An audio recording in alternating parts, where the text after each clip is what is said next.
In Kantsevoy versus LumenR, we'll look at the issues of contract formation and amending pleadings after a court's deadline. In June of 2010, Gregory Piskin, the founder of LumenR, sent Dr. Sergey Kantsevoy an email asking Kantsevoy if he would be interested in consulting work at LumenR.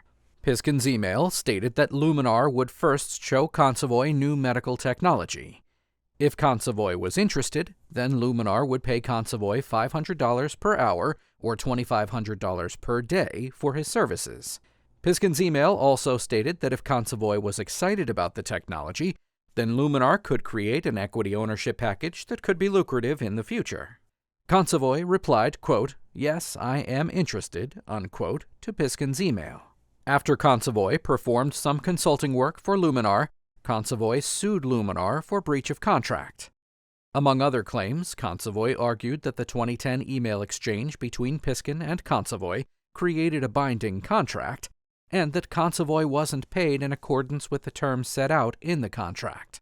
LumenR claimed that the emails didn't create a binding contract, and LumenR asserted counterclaims against Kantsevoy.